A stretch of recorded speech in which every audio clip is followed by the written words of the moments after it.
Oh man, I feel it's hard to put into words how you feel. You know, my brain is just like a cloud right now. But yeah, it's the best day of my life. I never once put myself in the. I never once thought that this was going to happen. I kind of was just up there trying my best, and to be here, it's really incredible. It's crazy. Nick, what was the best part of the Idol journey? I think the best part was probably seeing growth in myself as a musician and as a performer. You know, I don't think I was ever pegged as a front runner or anything like that. And I just, I kind of, a lot of people probably think, oh, he's the oldest contestant. You're not going to see any growth. You're going to get what you're going to get. And I think I learned a lot from the show. You know, it took me out of my comfort zone, and what happened towards the end was really cool for me to see. So I think that was my favorite part, probably. Scott said that you were putting you to work. Yeah. Absolutely, man. I've been grinding at music for over a decade now. I mean, since I was 18, I decided that this is what I wanted to do, and you know, it wasn't an easy thing, you know. And you know, when you start getting like 26, 25, you know, people are like, "Oh, you're a musician, huh? That's what you're gonna do? You went to, you know, and when are you gonna get a real job?" And I never gave up. I really just felt like I could do this, you know. I really did, and I'm so.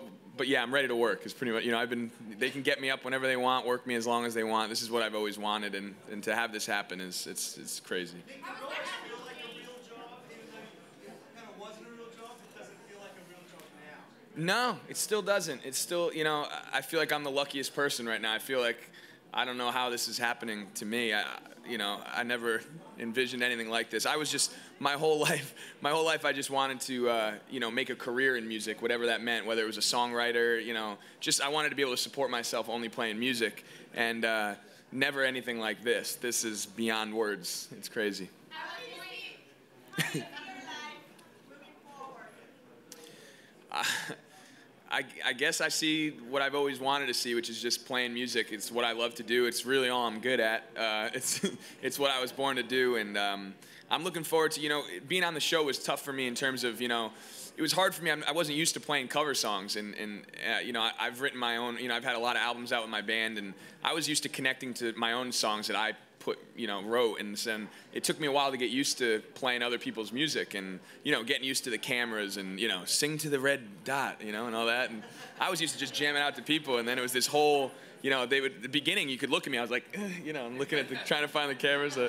It was, you know, I don't even remember what the question is anymore. I'm losing it. At what point did it click that you could win American Idol? When did it? When I could win. I think when it went to top 3, I said, wow, I guess you have a legitimate shot. You know, it took me, I mean, I was really unhappy with myself from about top 12 down to 8. I just was like not liking what I was doing as a performer. I would go back and be like, that is not you. My bandmates would call me like, what are you doing, man? Like, why are you look so uptight up there. You don't look like yourself. And I came to this realization that I was treating it like a competition. I was worried about other people. I was worried about, can I sing like this person? Oh, I can't hit that note that he's doing. I can't do this what she's doing. And finally, when it was actually the Teenage Dream performance, Katy Perry. It wasn't the best vocal I did, but for some reason I just broke loose, and I was like, and my friends called me like, all right, that looked like you. Now go do your thing, man. Like, wake up. And I think, so that's when I kind of felt like I was moving in the right direction. How was the confetti moment with your dad? You talked to me about it like last week. Yeah, that was. I don't know. He was crying. He was crying pretty hard. I was surprised by it, and everybody was crying, and I saw them having this big group hug, and I was like, I got to get in there. So I just ran down the stairs and got involved in it, you know. So obviously you have to get with Big Queen and Scott and Brendan development where you're going to go as an artist. Mm-hmm. But if they make you more of a solo artist, are you still going to make time for the band? Will that always be a sign? Without my band, Beach Avenue is the only reason I'm here. I mean, without them, I'm not here. I live with them. They're my roommates. They're my best friends, and you know, they're as talented as can be. So regardless of what happens, I mean, I know that I'll be putting out an album as myself, but I'll always need a band. And I think Scott knows the connection I have with, you know, my drummer and my guitar player. So I'm hoping that they'll be able to come along with the journey. They're ready for it. Talent-wise, they're there. They could play, and you know, they're kind of, you know, when I'm with them, I'm so much more comfortable. Like when we did our when I went home and did the parade, we got to play. We hadn't played in like 6 months, and it just felt like, you know, it felt like home. We killed it. You know, it was so much fun. So I'm really hoping that they can come along on this ride. Sorry. Yeah. Yeah.